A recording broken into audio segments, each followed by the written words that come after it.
അയാൾ ആ ഒപ്പിട്ട കൈയുണ്ടല്ലോ, അത് കർഷക ചോര പുരണ്ട കൈയാണ്. ആ കൈ കൊണ്ടാണ് അയാൾ അന്നം തരുന്നവനെ ചതച്ചരയ്ക്കാനുള്ള ഉത്തരവിലും ഒപ്പിട്ടത്. ശിവരാജ് സിംഗ് ചൗഹാന് കേന്ദ്ര കൃഷിമന്ത്രിയെ ഒപ്പിട്ടപ്പോൾ രാജ്യത്തിന്റെ നാനാഭാഗത്തു നിന്നും ഉയർന്നു കേട്ട മുറവിളിയാണത്. 2017 ജൂണിൽ കോരിച്ചൊരിയുന്ന മഴയത്ത് അന്ന് മധ്യപ്രദേശ് മുഖ്യമന്ത്രി ആയിരിക്കെ മൻസൂറിലെ 6 കർഷകരെ വെടിവെച്ചു കൊല്ലാൻ ഉത്തരവിടുമ്പോഴും ശിവരാജ് സിംഗ് ചൗഹാൻ തെല്ലും മനസാക്ഷിയില്ലാത്ത ആളായിരുന്നു. അന്ന് BJP സർക്കാരിന്റെ കർഷക വിരുദ്ധ നിലപാടുകൾക്കെതിരെ പ്രതിഷേധിച്ചവർക്ക് നേരെയായിരുന്നു പോലീസ് വെടിയുതിർത്തത്. വെടിവെപ്പിൽ 5 കർഷകർ കൊല്ലപ്പെട്ടു. ഒരാൾ ലാത്തി ചാർജിനെ തുടർന്ന് ചതച്ചരച്ച് മരണപ്പെട്ടു.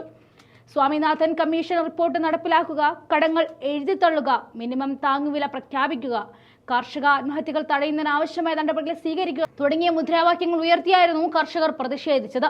കർഷകരോട് നീതി കാണിക്കാത്ത, കർഷക രക്തം കയ്യിൽ പുരണ്ട ഒരാളെ കൃഷിമന്ത്രിയാക്കുന്നത് ഒരിക്കലും സ്വീകാര്യമല്ല എന്നും ഈ നടപടികൾ അംഗീകരിക്കാനാകില്ല എന്നും അഖിലേന്ത്യാ കിസാൻ സഭ പ്രസിഡന്റ് അശോക് ധവളയും ജനറൽ സെക്രട്ടറി വിജു കൃഷ്ണനും പറഞ്ഞ് രംഗത്തേക്ക് വരുന്നു. ഇതാരോടാണ് ഈ പറയുന്നത് എന്ന മട്ടിലാണ് കേന്ദ്രം. കാരണം 1.5 കൊല്ലത്തോളം കർഷകർ നിലത്തുരുണ്ടും ട്രാക്ടർ ഓടിച്ചും ഡൽഹിയിൽ സമരം നടത്തിയപ്പോഴും ഇവറ്റകളൊന്നും തിരിഞ്ഞു പോലും നോക്കിയിട്ടില്ല.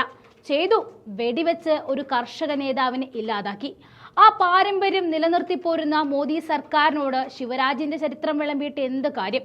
അധികാരത്തിലേറി ആദ്യം തന്നെ എന്തോ മഹാകാര്യം ചെയ്തെന്ന മട്ടിൽ കർഷകർക്കുള്ള ബില്ലിൽ ഒപ്പിട്ട മോദി പുറമേ സന്തോഷിപ്പിച്ചും അകമേ പണി തന്നുകൊണ്ടും കർഷകരുടെ കേന്ദ്ര മേധാവിയായി കർഷക കറപുരണ്ട ശിവരാജ് സിംഗ് ചൗഹാനെ തന്നെ ഏൽപ്പിച്ചു. 2019 മോദി കൊട്ടി ആഘോഷിച്ച് നടപ്പിലാക്കിയ PM കിസാൻ പദ്ധതി. ഈ പദ്ധതി പ്രകാരം 14.5 കോടി കർഷകരെ ഉൾപ്പെടുത്തിയിരുന്നെങ്കിലും അതിൽ ഗുണം കിട്ടുന്നത് ആകെ 9.3 കോടി ആളുകൾക്ക് മാത്രമാണ്. ഇതാണ് കണ്ണിൽ പൊടിയിടുന്ന മോദിയുടെ മായാജാലം. കാലന്റെ കയ്യിൽ കയറേൽപ്പിച്ചെന്ന കണക്കെയാണ് ഇപ്പോൾ കേന്ദ്ര കാർഷിക വകുപ്പ് ശിവരാജ് സിംഗ് ചൗഹാനെ ഏൽപ്പിച്ചതും.